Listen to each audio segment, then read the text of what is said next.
तालाबों का अस्तित्व बचाने के लिए न्यायालय ने सख्त निर्देश दिए हैं कि तालाबों पर किए गए अतिक्रमण को मुक्त कराया जाए, लेकिन वोट बैंक की राजनीति साधने के लिए न्यायालय के आदेश की धज्जियां उड़ाई जा रही हैं। ताजा मामला बैकुंठपुर नगर पंचायत क्षेत्र का है, जहां 1925 से आम निस्तारी के लिए बनाया गया तालाब अपना अस्तित्व खोता जा रहा है। दरअसल नगर पंचायत क्षेत्र का छतुरिया तालाब और नया तालाब में सैकड़ों बहुमंजिला इमारतें तन चुकी हैं। समाज सेवी चतुर गौतम ने जब नगर पंचायत में सूचना के अधिकार के तहत अतिक्रमण के संबंध में जानकारी मांगी, तो नगर पंचायत के अधिकारियों ने यह कहकर जानकारी दी कि नगर पंचायत के उक्त वार्ड से कोई भवन निर्माण के लिए आवेदन नहीं किया। जबकि आप वीडियो में स्पष्ट देख सकते हैं कि तालाब के चारों तरफ सैकड़ों इमारतें खड़ी हैं। बताया जाता है कि 26 फरवरी 1951 में रीवा कमिश्नर विंध्य प्रदेश ने आदेश दिया था कि उक्त तालाबों का स्वरूप नहीं बदला जाएगा, लेकिन बैकुंठपुर नगर पंचायत के जनप्रतिनिधि, अधिकारी और स्थानीय विधायकों ने वोट बैंक की राजनीति साधने के लिए दोनों तालाबों का अस्तित्व समाप्त कर दिया, जिससे क्षेत्र में पानी का संकट उत्पन्न हो रहा है। शिकायतकर्ता चतुर गौतम ने बताया कि क्षेत्रीय विधायक के संरक्षण में लगभग 500 मकान बन चुके हैं। विगत 10 वर्षों से लगातार उक्त तालाब पर अतिक्रमण किया जा रहा है। आइए सुनाते हैं उक्त तालाब को बचाने के लिए जुटे समाज सेवी चतुर गौतम ने किस तरह से आरोप लगाते हुए प्रशासन से क्या मांग की है। गौतम जी, आप बैकुंठपुर क्षेत्र में जो तालाब थे उन पर अतिक्रमण करने की जानकारी को जुटाई थी, कौन कौन से तालाब हैं और किस तरह से अतिक्रमण किया गया है? महोदय, बैकुंठपुर क्षेत्र के सबसे महत्वपूर्ण तालाब है छतुरिया तालाब, जो बैकुंठपुर का हृदय है। और बैकुंठपुर में दूसरा तालाब है जो थाना के जस्ट सामने है, उसके नवा तालाब कहते हैं। तीसरा जो है सथनी है, जामू है, तेलुन है। इन सबका मैंने सन 1924-25 से लेकर लगातार पूरे अभिलेख प्राप्त किया है। लेकिन बैकुंठपुर जो करीब 20,000 की आबादी, जहां लोग पानी पीते थे, पशु पक्षी मानव, वो है तालाब प्रॉपर बैकुंठपुर के लिए अति महत्वपूर्ण था। इसकी गंभीरता को आप तब समझेंगे जब सन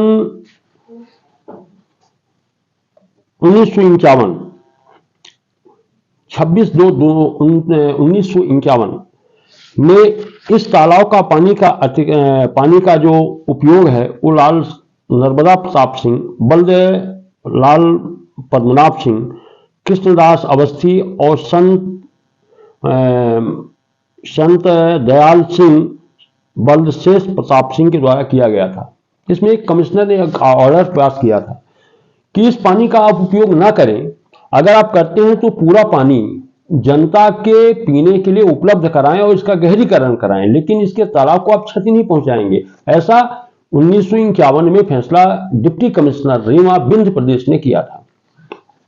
इस तालाब में वर्तमान में 500 घर बन चुके हैं और नगर पंचायत अध्यक्ष का स्वयं का घर बना हुआ इसी तालाब में लगभग 500 मकान बने हुए हैं। लेकिन जब मेरे द्वारा छतुरिया तालाब में भवन बनाने की अनुमति के संबंध में जानकारी चाहिए गई, तो उन्होंने एक लाइन में यह लिख कर मुझे दिया है कि भवन निर्माण संबंधित कोई नस्ती नहीं है, जबकि अतिक्रमण है और पूरे तालाब की कीमत लगभग होगी 2 अरब। फिर उन्होंने ये कह दिया कि वार्ड क्रमांक 1 से 15 तक कोई अतिक्रमण नहीं है और इसका कोई अभिलेख इनके पास नहीं है। इसी तरीके से नवा तालाब के संबंध में जब मैंने इनसे पूछा तो उन्होंने कहा कोई जानकारी नहीं है कि किसने अतिक्रमण किया है। दरअसल यह अतिक्रमण क्षेत्रीय विधायक के 15 साल के कार्यकाल में पूरे उनके लोगों के द्वारा किया गया है, उनके संरक्षण में यह सब किया गया है। और अगर ऐसा नहीं होता तो मैंने माननीय कलेक्टर महोदय रीवा को 2/11/22 को कमिश्नर महोदय के यहाँ मैंने आवेदन दिया था और माननीय उच्च न्यायालय एवं सुप्रीम कोर्ट के न्याय दृष्टांतों को देकर के मैंने आवेदन किया था कि माननीय सुप्रीम कोर्ट का ये मानना है कि तालाब, झील और नदी, इनकर अतिक्रमण नहीं होना चाहिए और इनको मूर्त रूप में, चूंकि ये मानव जीवन के लिए सबसे महत्वपूर्ण चीज है। माननीय खंडपीठ डबल बेंच ग्वालियर का फैसला, सुप्रीम कोर्ट का, इलाहाबाद हाई कोर्ट का, मैंने बहुत सारे दृष्टांत भी दिया था कि आप इस पर अमल करिए, लेकिन आज दिनांक तक ऐसा नहीं हुआ।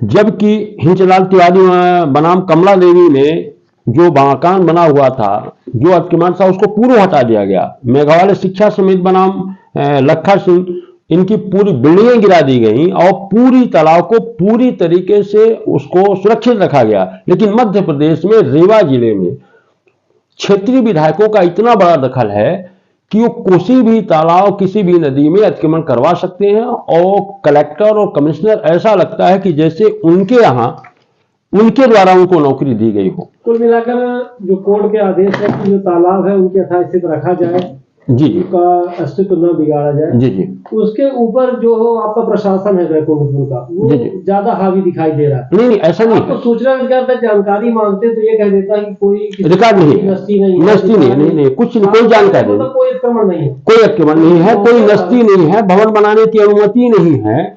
ये सब क्योंकि उनको मालूम है कि भवन बने होंगे लगभग 500, वो नगर पंचायत अध्यक्ष या सीएमओ नहीं दिखाई नगर पंचायत अध्यक्ष का स्वयं का मकान बना हुआ है। अब कहाँ शिकायत की? मैंने कलेक्टर को किया था और मैंने कमिश्नर को किया था। अभी मुझको जो जानकारी मिली है आज के 7 दिन पहले, तो मैं इन सब कापियों को लगाकर और डिप्टी कमिश्नर विभिन्न प्रदेश का कॉपी लगा करके पुणे से माननीय कलेक्टर से एक बार फिर से मिलूंगा। लेकिन मुझे नहीं लगता है कि कोर्ट के अलावा अन्य कोई विकल्प है, और चूंकि ये प्रशासनिक और राजनीतिक संरक्षण इनको प्राप्त है, इसलिए संभव नहीं है। क्या लगता है कि जो स्थानीय विधायक है दिव्यराज सिंह, उनके ही पार्टी के या उनके उन्हीं के भाई, वो पूरी जमीन बेचे जो मैंने अरबों की जमीन बिक गई, अरबों की जमीन, कोई लाख 2 लाख 10 लाख की मामला नहीं, अरबों का मामला है ये। इन तालाबों से कितने लोगों का निस्तार होता था, कितनी बस 25,000 की आबादी, 15 से 20,000 छोटे बड़े लेके आप समझ लीजिए कि बैकुंठपुर की स्वयं की आबादी है। वहां लगभग 7-8 हजार मतदाता हैं। तो अब पानी का स्तर क्या है जब से अतिक्रमण हो गया? वहां पानी जहां 20 से 40 फीट में बोर होकर पानी लोगों को मिल जाता था, कुआं से पानी मिल जाता था, आज वहां 100 फीट में पानी मिल रहा है। राजवाटिका विवाह घर सर्व सुविधा युक्त प्राकृतिक सुंदरता से ओतप्रोत।